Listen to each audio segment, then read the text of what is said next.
Muito bom dia, novamente. Vamos então começar o nosso terceiro painel, Transparência no Reporte, Riscos e Oportunidades.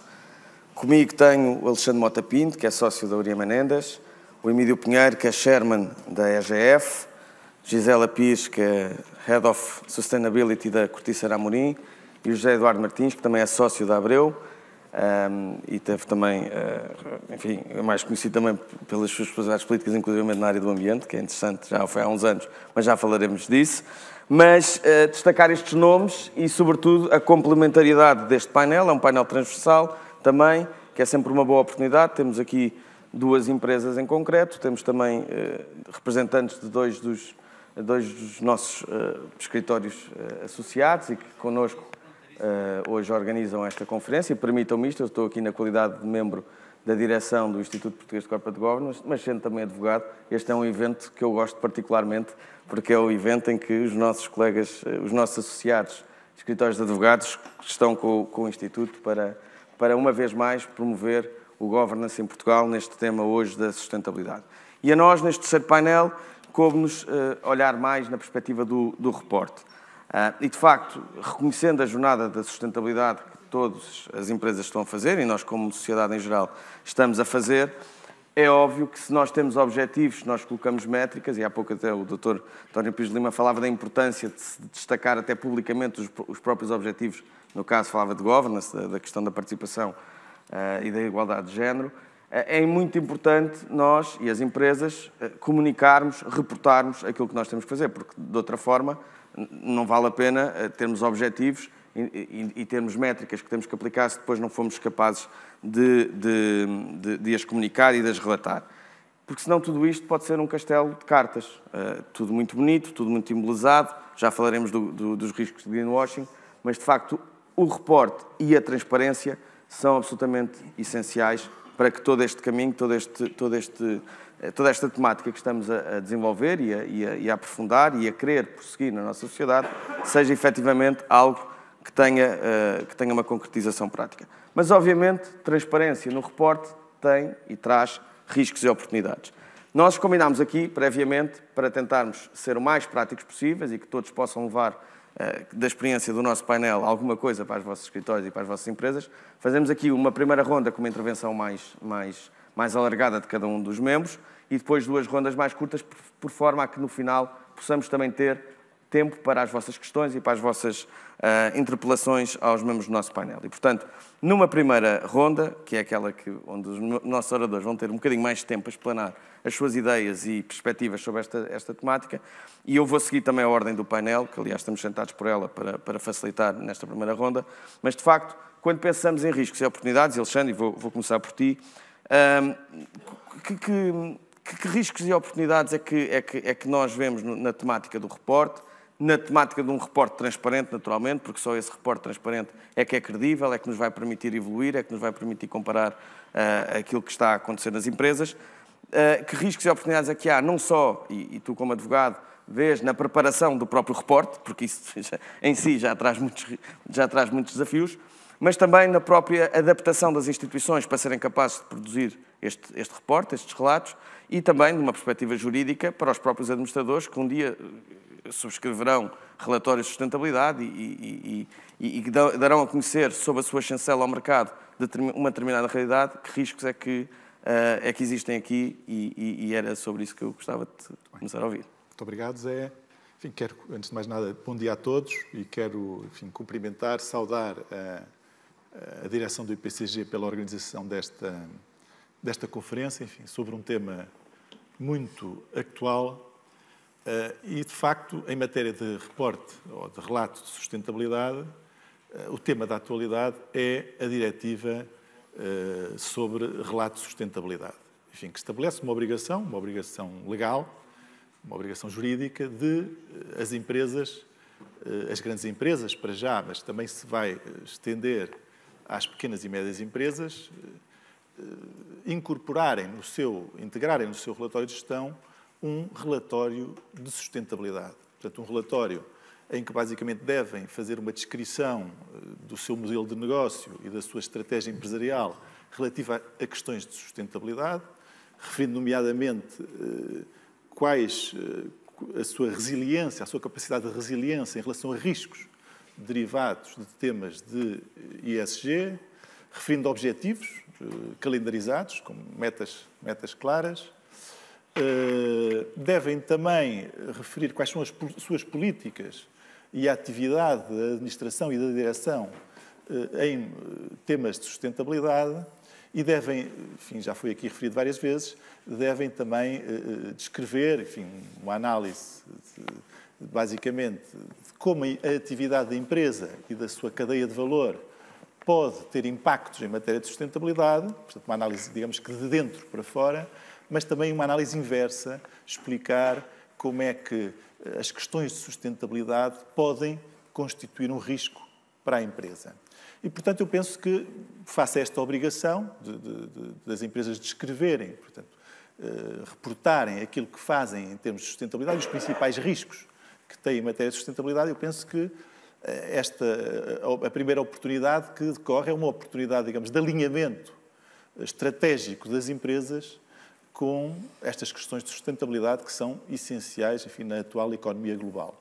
E também uma oportunidade de aumentar a resiliência, a capacidade de resistência das empresas a riscos resultantes destas questões. Não é? Uma segunda oportunidade parece-me que é uma oportunidade de posicionamento competitivo das empresas num mercado com uma regulamentação mais certa. Portanto, atualmente havia regras pouco claras nesta matéria. Enfim, há muitas empresas que fazem muitas declarações nesta matéria, mas, na verdade, esta matéria estava um pouco regulada. E a diretiva tem dois aspectos que introduzem muita segurança, ou alguma segurança. Por um lado, tem normas de relato de sustentabilidade, portanto, além das que já existiam, as normas de relato financeiro, passamos a ter normas de relato de sustentabilidade, que devem ser seguidas, e, além disso, temos uma garantia, uma nova figura, que é uma garantia de fiabilidade do relato de sustentabilidade, que é, digamos, que o equivalente à certificação legal de contas, mas para certificar o relatório de sustentabilidade. E isto, penso que torna as regras mais claras em matéria de relato de sustentabilidade e, portanto, irá diminuir os fenómenos de greenwashing, de declarações sem qualquer adesão à realidade ou sem adesão à realidade. Isso penso que com esta obrigação de reporte será reduzido. Quanto aos riscos, enfim, os riscos já se está a ver, é muito simples de ver. A questão do reporte e da divulgação destas informações deixa de ser, digamos, um objeto de marketing ou de publicidade, ou de um compromisso meramente publicitário ou para conseguir a adesão dos consumidores, passa a ser o objeto de um dever jurídico, de um dever legal, cujo incumprimento é sancionado. Portanto, se uma empresa, por exemplo, em relação ao exercício de 2025, no seu relatório de sustentabilidade, enfatizar que reduziu as suas emissões de gás de carbono em 30%, mas, na realidade, essas emissões de gás de carbono reduziram apenas em 5%, estará a prestar informação falsa ao mercado. E, portanto, estará, eventualmente, sujeita a responsabilidade sancionatória, desde logo responsabilidade de contorno nacional, enfim, também poderá haver responsabilidade civil. Eu estive a ver, enfim, na internet existe um sítio que faz um levantamento de toda a litigância climática e parece ser exaustivo. De facto, a internet tem coisas incríveis.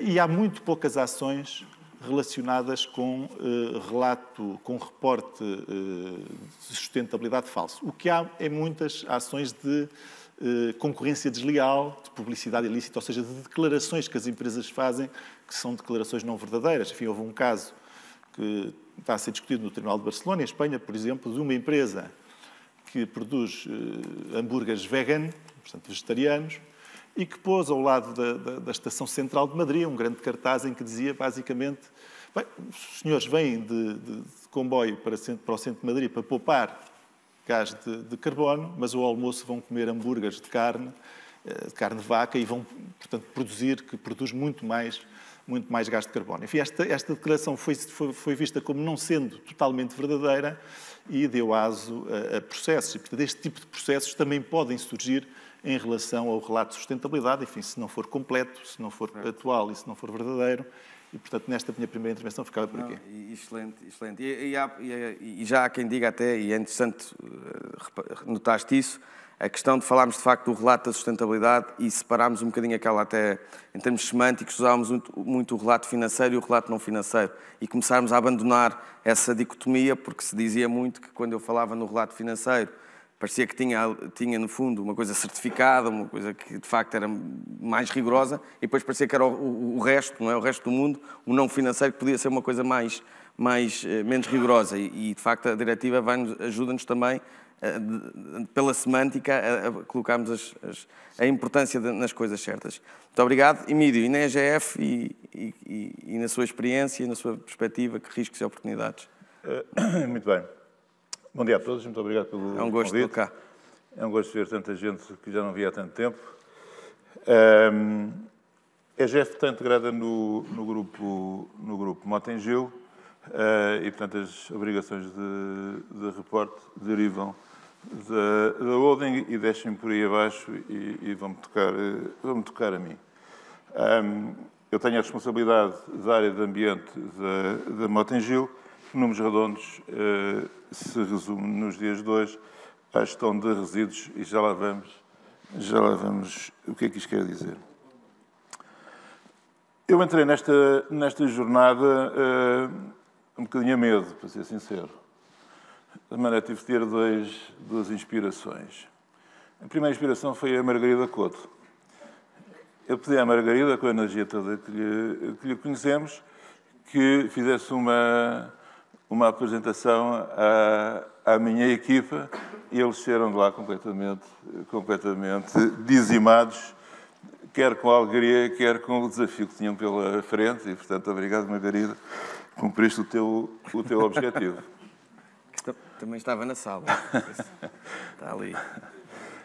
O segundo foi com o Nuno Moreira da Silva, que foi meu colega na Católica. Ele era de Direito e, portanto, era um ser, peço desculpa, mas pouco credível naquele ambiente.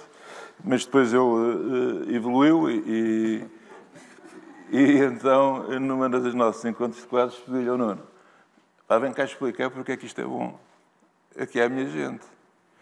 Porque facilitas-me a vida. E assim foi.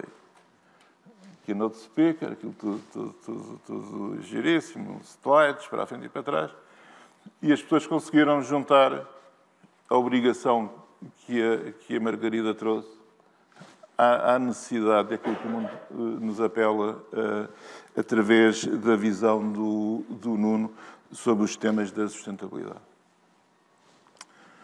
Dito isto, tinha um chão mais ou menos preparado para a burocracia, porque estes regulamentos e estes standards, enfim, são um bocadinho uma enorme burocracia. O Dr. Paulo Macedo há pouco relembrou algumas. Eu trabalhei a minha vida toda na banca e fui martirizado por todos os reguladores possíveis e imaginários, com regulamentos e regras para cumprir. Esta é mais uma, mas como já agora o António Pires Lima, também meu colega lá na Católica, disse, isto ou vai com alma ou é melhor não nos metemos nesta caminhada. E essa a trajetória que eu acho que foi feita na Mota-Engil. A Mota-Engil fez o exercício da dupla materialidade, tendo identificado 18 áreas de interesse dos stakeholders. Foram milhares de entrevistas, milhares de inquéritos a todos, e nós não nos podemos esquecer, a Mota-Engil são 53 mil pessoas a trabalhar em 25 países. Sempre que nós fazemos uma ordem de serviço, vai em 4 línguas. As nossas reuniões habitualmente são em inglês. Portanto, somos um pequeno mundo à nossa escala. Portanto, temos que nos meter a fazer essa burocracia, mas considerando este universo gigante. E é neste universo gigante em que entram a área de ambiente, mas entra a fazer uma ferrovia no México, ou explorar uma mina no meio da África, ou fazer um edifício, algures por esse mundo fora, tudo isto vai ter que ser alinhado. Então, é um exercício absolutamente hercúleo e vamos ter que ter cuidado precisamente com os riscos. O principal risco, deixa-me dizer, dos tais 18 fatores que se retirarmos da análise da dupla materialidade, saíram 8 objetivos. 8 objetivos muito concretos. Onde é que nós estamos? Onde é que nós queremos chegar? Em que data? Portanto, isso está publicado no nosso relatório de sustentabilidade e passará a estar reportado, de acordo agora, no próximo ano, com as novas normas, mas é assim que nós nos governamos. Simplesmente a dificuldade é agregar o mundo todo nisto. E o que dali depois sai. Como é que eu escolho um fornecedor de cimento? No Quénia, ou no Peru, ou no outro qualquer. Os riscos que nós corremos, desde logo, é um risco reputacional.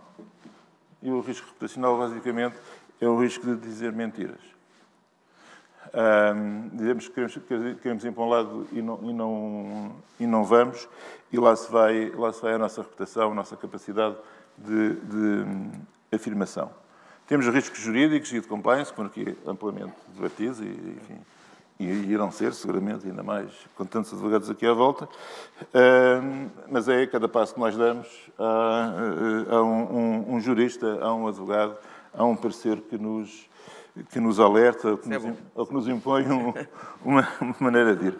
Ajuda. E temos este greenwashing, assim, que é uma palavra gira. Mas eu ao greenwashing já lá iria a seguir, só também para cumprirmos aqui o nosso tempo da primeira ronda, mas no fundo, estas obrigações de reporte, e obviamente um reporte transparente, acautelam desde logo, enfim, no fundo, fazem com que o esforço da empresa seja no sentido, obviamente, de acautelar desde logo os riscos reputacionais, claro, e de toda a coerência daquilo que fazem. Já vamos retomar, Emílio, mas para estarmos dentro do nosso tempo. Gisela, bem-vinda também. Na Corticeira Amorim, como é que são percepcionados estes riscos e estas oportunidades que a transparência no reporte traz? Muito bem, obrigada, antes de mais, pelo convite também, é um gosto estar aqui hoje. O nosso caminho em termos da sustentabilidade foi um bocadinho diferente.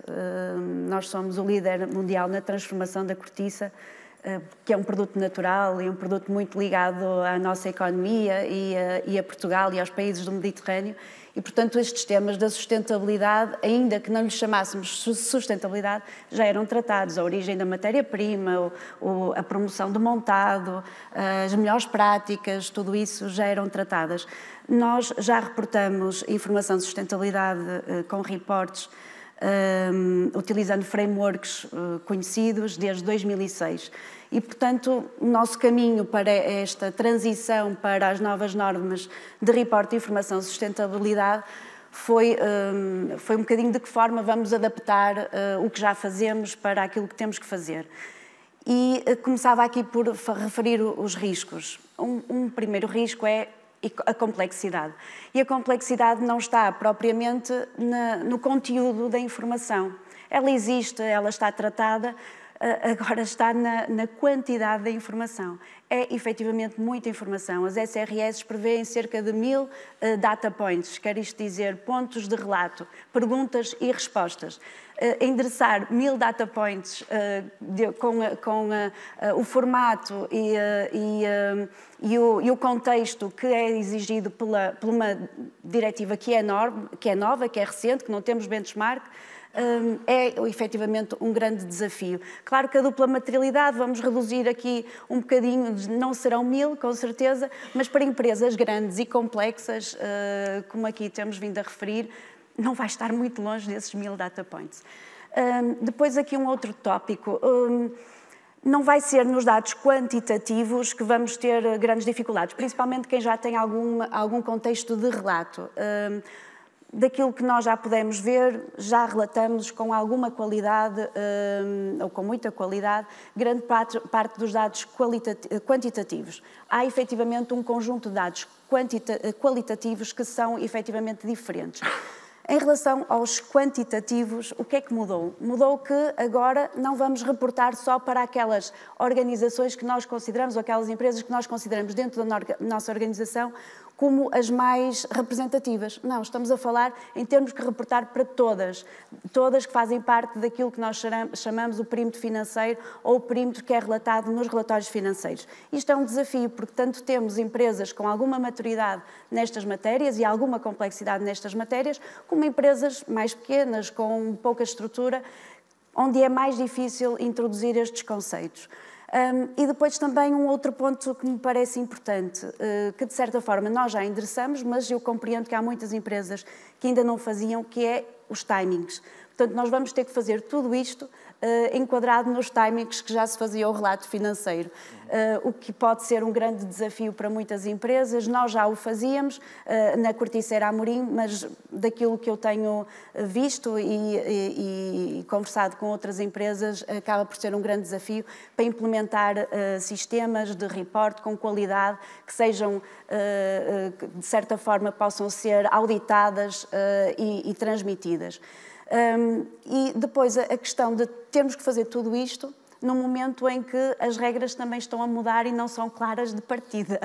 Portanto, quando sabemos que o conjunto final de data points surgiu em maio, julgo eu, 31 de maio, foi quando tivemos conhecimento dos últimos, da lista final dos data points. Já ouvi hoje que houve quem já começasse estes trabalhos da dupla materialidade até o ano passado, com certeza que os vão ter que rever este ano. E, portanto, isto... justificar a metodologia. Exato, a justificar a metodologia. E ainda há uma série de perguntas e respostas que nós próprios estamos a acompanhar para clarificar alguns conceitos. Mas o que é que se quer dizer com plano de resiliência? Mas tudo que tem de estar vertido em políticas. Portanto, isto são alguns conceitos que ainda não é claro, mesmo nós que trabalhamos com consultores e temos que recorrer a consultores e a escritórios de advogados. Portanto, estamos aqui num momento em que acho que é um bom momento para estes dois stakeholders, mas mesmo assim há aqui alguma complexidade associada. O que é que isto se traduz em riscos? Estamos a falar, no meio de tudo isto, em termos que garantir transparência, garantir rigor na informação para acautelar aquilo que falamos, riscos de reputação, riscos de não estar em compliance com algum dos requisitos e daí advirem questões relacionadas com multas, etc. Eu vejo também muitas oportunidades, e nós também já tivemos a oportunidade de falar sobre elas, que é, no fundo, começarmos a falar uma linguagem comum, que claramente, julgo eu, que nos vai permitir distinguir o que é que... Portanto, conseguir definir alguns conceitos que antes não sabíamos. O que é um greenwashing? Não é? Hoje de manhã ouvíamos a Galp a falar que estão a rever toda a parte da sua comunicação para realmente começar a perceber aquilo que se pode comunicar ou que não se pode comunicar, e não estão a fazer isso porque se comunicava mal antes. No contexto que existia, estava bem feito. Agora é que as coisas mudaram. E, portanto, eu vejo como uma oportunidade toda esta transparência, todo este nivelar de conceitos e de métodos e de linguagem comum, no fundo, para podermos nós próprios conseguir implementar práticas que estão de acordo com aquilo que os nossos stakeholders esperam de nós, e, no fundo, criar valor também dessa forma para os nossos stakeholders. Muito obrigado, Gisela, pela sua primeira intervenção. Foi muito abrangente e muito interessante também. José Eduardo. Bom dia, José. Bom dia A todos. Muito obrigado pela oportunidade e procurando ser rápido, mas com uma ou duas notas também muito rápidas de introdução. Porque nós já estamos no último painel e para quem está cá desde o princípio da manhã já foi possível ouvir muitas coisas e fazer aqui um pequeno introito. Em primeiro lugar, eu acabei o curso no ano da Convenção do Rio, a Conferência do Rio, em que se assinou a Convenção Quadro das Alterações Está sem microfone. Onde é que está sem microfone? Eu acho que está sem microfone. Caiu. Acho que não caiu alguns. Okay. Está aqui. Pronto, já vou pôr. Estava a dizer, ainda bem que não se ouviu bem isso, estava a dizer que... Bom dia a todos, obrigado. Estava a dizer que acabei o curso no ano em que se assinou na Conferência do Rio a Convenção Quadro das Alterações Climáticas e sempre dediquei, dentro do direito, o meu estudo a energia, a ambiente, recursos naturais e estes temas que pareciam bastante esotéricos, tanto aos estudantes de Direito como aos gestores que já o confessaram aqui hoje nestas mesas há cerca de 30 anos, mas no fundo este era o objetivo. Entre eu ter nascido e estar aqui hoje a população mais que duplicou e o planeta é espetacular, mas nós somos o dobro e, portanto, isto implica mais concentração de gases de efeito de estufa, mais consumo, mais externalidades, mais poluição, mais destruição da biodiversidade, mais afunilamento da nossa vida em conjunto sobre a Terra. A Terra resistirá sempre, nós é que talvez nos possamos extinguir ou limitar enquanto espécie e, por isso, basicamente para as pessoas que acham que isto é uma convicção, ao fim de 30 anos chegarmos aqui a uma obrigação de fazer este relato de sustentabilidade é o passo seguinte também de vários passos que já demos. Em boa parte do reporte ESG, eu acho que está ameaçado por um conjunto de circunstâncias, já deixaria isso para o fim, a nota mais pessimista. Nós estamos num mundo cada vez menos globalizado e onde 2/3 da produção recebe valentíssimas ajudas de Estado, coisa de que nós aqui não podemos discutir e, portanto, a comparação da competitividade é sempre muito relativa e pode bloquear-nos muito num espaço muito curto aqui à frente. Mas, dizia eu, em certa maneira, nós em boa parte, felizmente, quando vivemos numa sociedade relativamente democrática e evoluída, integrada no acervo comunitário em relação às questões ambientais, boa parte do ESG, sejamos francos, tirando a especificidade e o detalhe das normas e a obrigação de relato, é vinho velho em garrafas novas. Nós já não temos trabalho infantil, felizmente, ou pelo menos temos regras contra ele. Nós, em termos de tudo o que é social, nós já cumprimos espetacularmente. E em termos, na maior parte das coisas, isso é mesmo vinho velho em garrafas novas, e em relação ao ambiente, convenhamos, para a Navigator, para a Corticeira Amorim, para a EGF, para tantos que estiveram aqui. Por Deus, vocês têm licenças ambientais, têm licenças de controle integrado da poluição, já estão obrigados a produzir de acordo com as melhores tecnologias disponíveis, com os melhores breves, já têm que fazer todos os anos para a Agência do Ambiente um plano de desempenho ambiental, um relatório ambiental anual. O que é complicado é a quantidade de coisas novas que agora vos são exigidas em função das muitas que já eram e do que se tem que aperfeiçoar. Mas em geral, há uma normalização de métricas que ainda tem muito espaço de discricionariedade e, portanto, algum trabalho para juristas, mas nessa enorme margem de discricionariedade, apesar de tudo, evoluímos para, sim, continuamos a ter meia dúzia de problemas, a diretiva ainda nem sequer foi transposta, as normas da EFRAG, embora pudessem ser mais ou menos adivinháveis por um critério de materialidade, nós no escritório fizemos um trabalho com o Instituto Superior Técnico e com o professor Paulo Ferrão a tentar antecipar o que seriam as 12 normas da EFRAG. Não andámos muito longe do resultado, enfim, para quem conhecia a Diretiva de Controlo Integrado da Poluição e o resto dos normativos ambientais, era um bocadinho mais ou menos isto que ia surgir.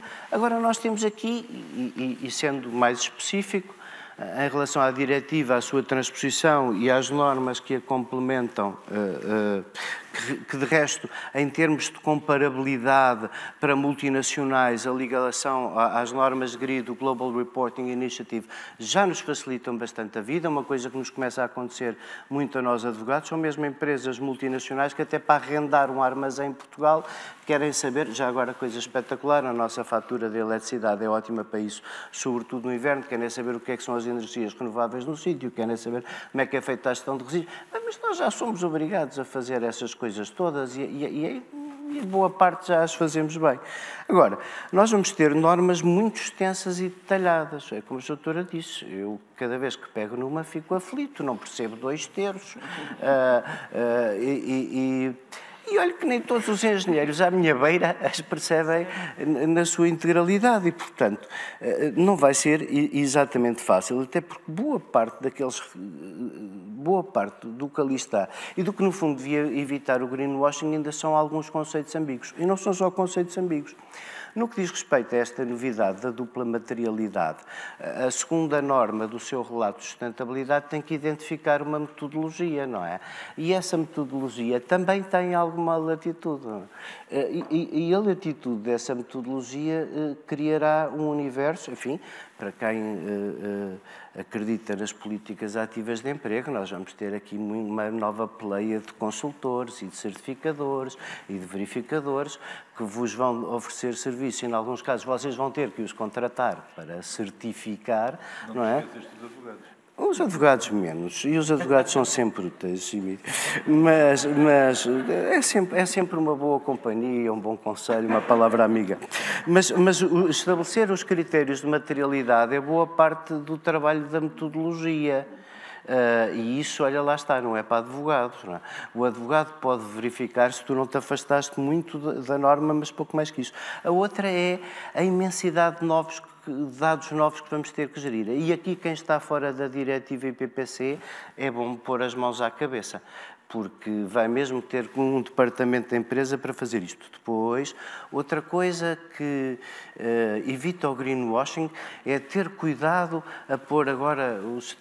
A malta mais nova ensina-me a fazer campers e coisas no computador, pôr o relatório financeiro ao lado do relatório de sustentabilidade. Recomendo muito, porque às vezes contradizem-se bastante e boa parte do voluntarismo, para não chamar greenwashing, do voluntarismo da ação ambiental, está nesse detalhe pequeno do relatório financeiro não acompanhar o resto da vontade. Deixa-me só, José Eduardo, não querendo interromper, mas também para manter aqui o nosso painel dentro dos nossos timings, e passar aqui, porque tem muito a ver com isto. Nós já falámos de complexidade, já falámos de operacionalidade, falámos até, a Gisela usou uma expressão muito interessante, da comparabilidade e dentro da linguagem comum.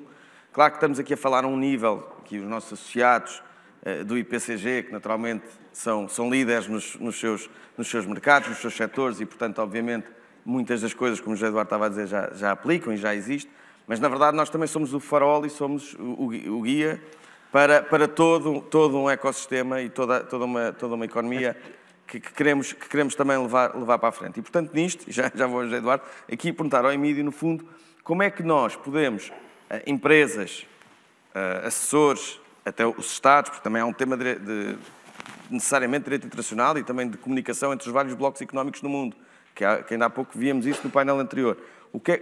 Qual é que é o trabalho que nós temos que fazer coletivamente para que estes temas da sustentabilidade e do reporte da sustentabilidade sejam muito mais do que temas de mero compliance, que depois se vão despachar com os tais formas de querer tick the box e depois os tais compares deixam a descoberto essa mero cumprimento de formalidades. Como é que nós podemos transformar este tema de um mero tema de compliance para um tema de criação de valor transversalmente à nossa sociedade? Não é só nos líderes, é também. Como é que, na sua perspectiva, Emílio, nós podemos ajudar a sociedade a fazer este caminho? Enfim, vai ter que haver um programa, um grande envolvimento de todos. Há pouco se falou que as nossas iniciativas iam ser propagadas à nossa cadeia de valor. Eu outro dia estava a almoçar aí com um banqueiro daqui da praça que me dizia que eu tinha que descarbonizar a carteira de crédito. E eu disse, ele está a entrar no meu bolso. E são destas coisas que podem acontecer. A segunda questão, foi por isso que há pouco eu fiz referência ao meu trabalho, como chamar-lhe homem do lixo, é o que é que cada um das pessoas que está aqui na sala pode fazer. Porque isto não é só com os outros, é comigo. E hoje Portugal tem problemas de gases de efeito de estufa, por exemplo, que derivam dos aterros, mas uma parte importante é porque nós, em cada nossa casa, não faz esse trabalho. E enfim, é uma questão de... Se calhar também não é completamente livre de o fazer.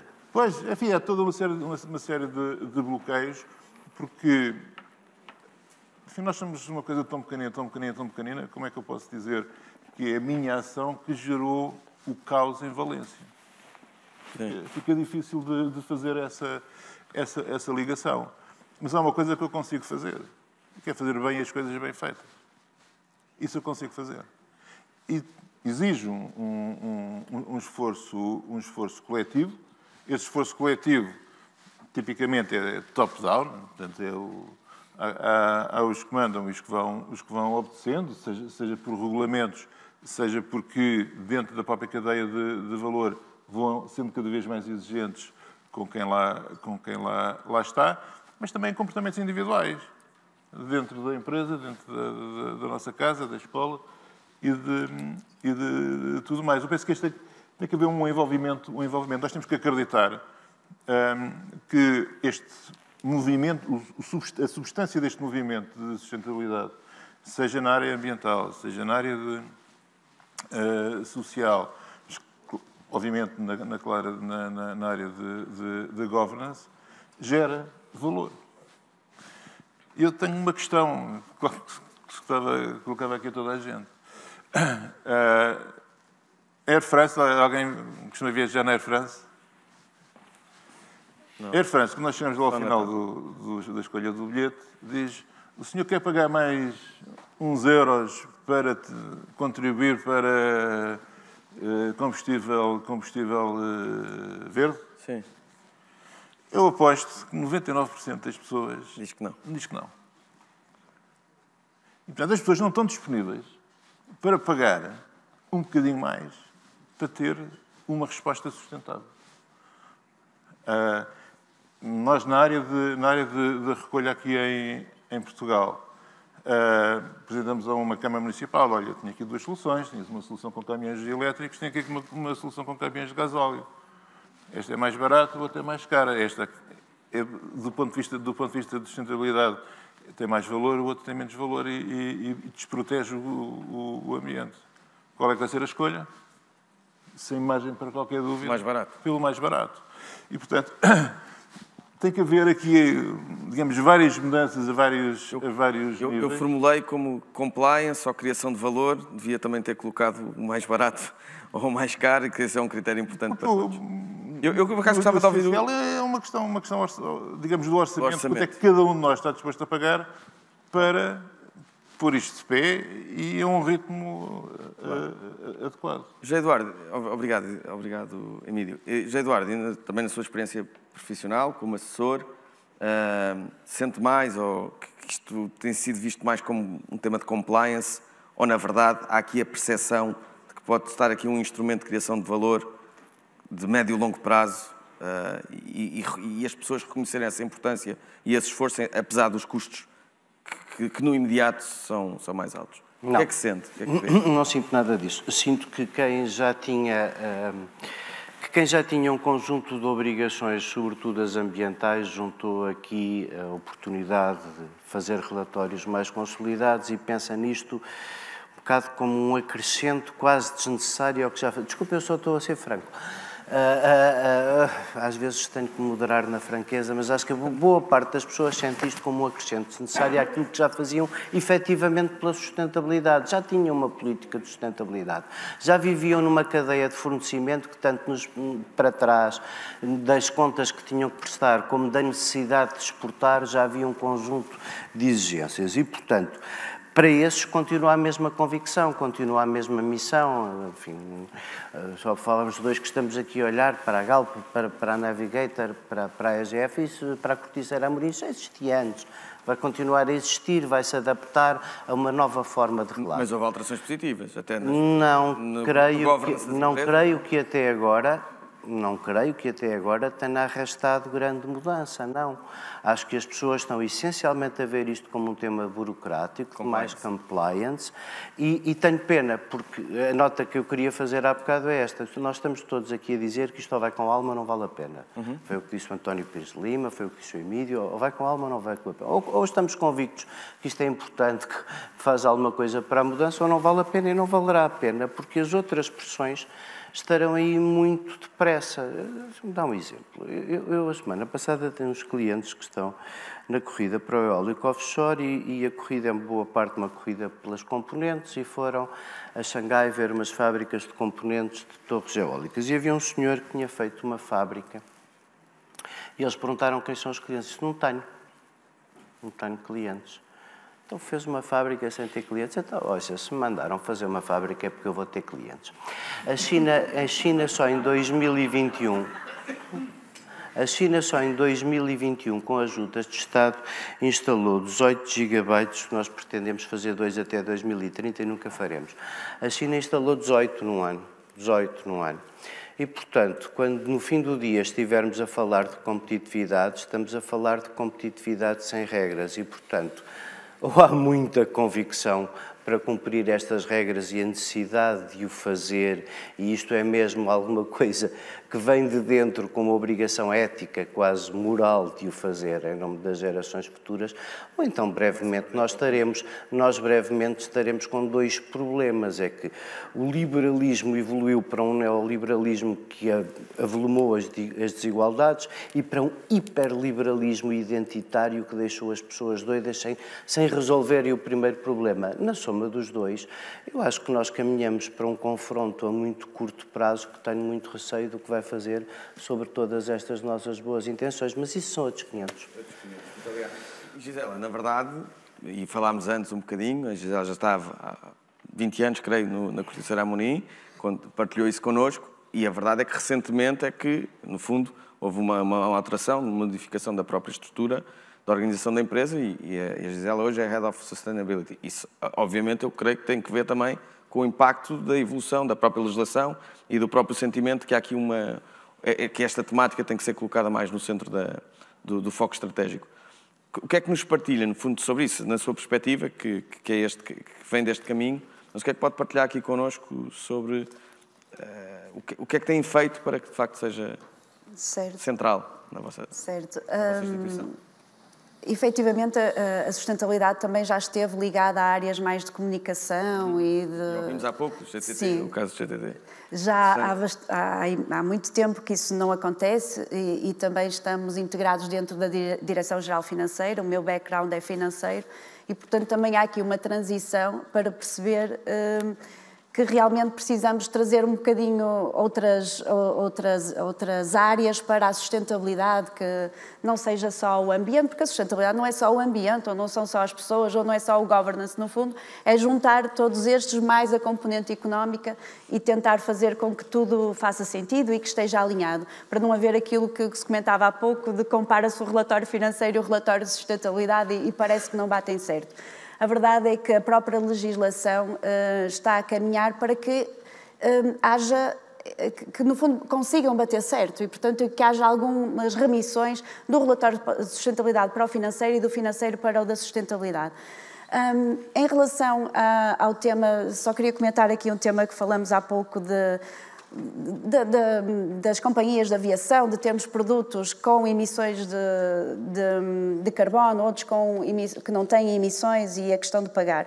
A verdade é que, enquanto há escolha, não quer dizer que esteja mal. Portanto, nós não estamos aqui, o mundo não está aqui a dizer que de repente não há emissões de CO2, senão não podemos estar todos nesta sala, estamos todos a emitir CO2. Portanto, não é isso que nós queremos fazer. O que nós queremos fazer é encontrar aqui um equilíbrio entre aquilo que nós fazemos e que necessitamos para a nossa vida, para a economia e para nos sentirmos bem, seja compensado por outras medidas que possam efetivamente permitir que isso aconteça. E, portanto, eu entendo que haja numa companhia de aviação a situação de poder haver viagens com emissões e outras sem emissão, dentro do que no conjunto seja compatível com os objetivos que têm que atingir. Dito isto, como é que nós conseguimos traduzir tudo isto que nós estamos aqui a falar para o negócio, para a estratégia? eu, como venho também aqui de um background financeiro, acho sempre que é pela medição e pelos números e sermos rigorosos. Portanto, sinto-me muito bem quando tudo isto está a atingir estes patamares de uma linguagem comum, por muito complexa que seja e burocrática. O meu patrão dizia, ensina-se mais o povo com a verba do que com o verbo. Mas eu neste momento estou muito bem. Quando comecei a trabalhar na sustentabilidade, sentia falta dos financeiros. Conheci os investidores, que não conhecia tanto na minha outra vida, e estes investidores também trazem mais informação, com maior rigor e com maior critério. Isso ajudou-nos, efetivamente, a implementar medidas internas, mas o primeiro ponto é medir. Nós temos que medir. Quando, por exemplo, nós falávamos há pouco de análises de materialidade, quando a análise da dupla materialidade traz, por exemplo, a economia circular ou a gestão de resíduos como um tópico material, o que é que isso me faz levar? Faz com que eu tenha que ter uma política em relação à forma como eu faço a gestão dos resíduos. Faz com que eu tenha KPIs a identificar como é que eu vou medir essa gestão. Faz com que eu tenha que ter um target em relação a esse tópico e faz com que eu tenha que ter iniciativas. E, obrigatoriamente, faz com que eu tenha que levar este tópico ao board com regularidade.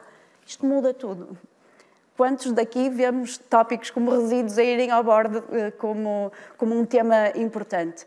Antes não acontecia. E isto não traz só impactos ambientais positivos ou percepção de riscos e oportunidades. Traz também a parte de rentabilidade. Gerir resíduos de forma mais eficiente e, efetivamente, poupa dinheiro. Portanto, também faz com que possamos diminuir os custos.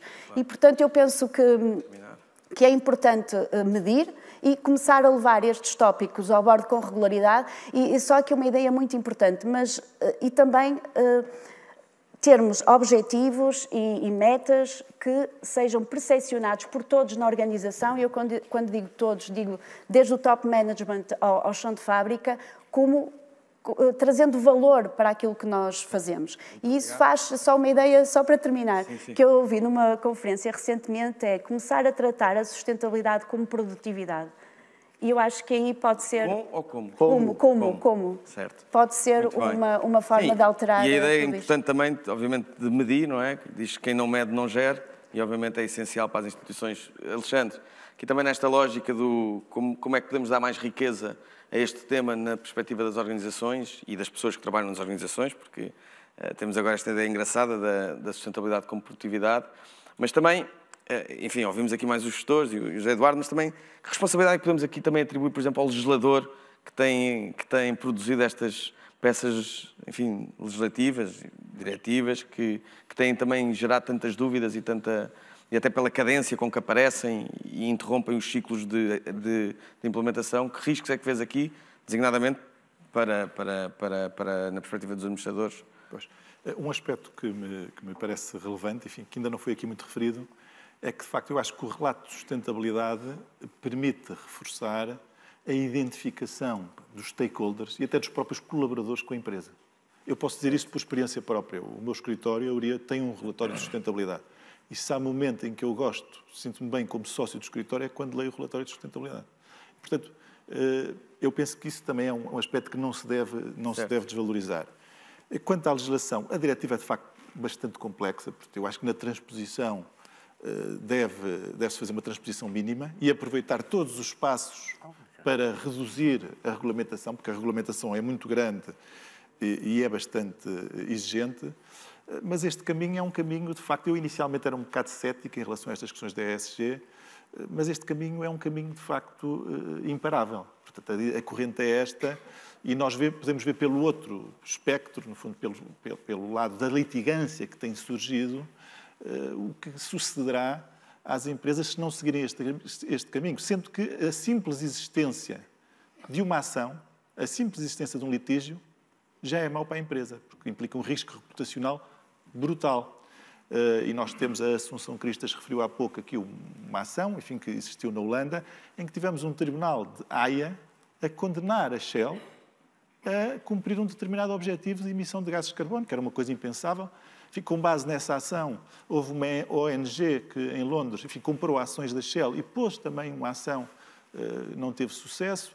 Temos, por exemplo, uma associação de agricultores alemã com uma ação em tribunal para impedir os grandes construtores de carros alemães de continuarem a produzir carros com motores de combustão interna. Temos aqui na nossa vizinha Espanha ações entre competidores, portanto, duas das maiores empresas de produção de energia. Este é um dado público. Essas empresas não tenho conhecimento pela minha atividade, tive conhecimento através justamente do site. Têm ações cruzadas sobre concorrência desleal em matéria de declarações que fazem sobre energias renováveis e combustíveis renováveis. Portanto, eu acho que esta é uma corrente imparável e é melhor as empresas adaptarem-se e, portanto, levar isto para a frente pelas boas razões, aderir pela ao alma, movimento, não é? pela Há alma, pouco dizíamos. do que propriamente por uma mera atividade de preencher o tick the box em quadrados. Sim. Complexo. Muito obrigado. Bom, isto eu tentei ser o mais sustentável possível na gestão do tempo, mas quando nós temos oradores e membros do painel desta qualidade, o tempo passa mais rápido do que não é normal. E já estou aqui a receber sinais para, de facto, terminarmos. Mas eu, enfim, tive imenso gosto, agradeço a todos. Perdoem-me os meus colegas de direção, realmente o evento dos advogados é capaz de ser o melhor do ano. E nunca se pede nada às audiências, mas eu hoje vou pedir-vos uma grande salva de palmas para os nossos oradores.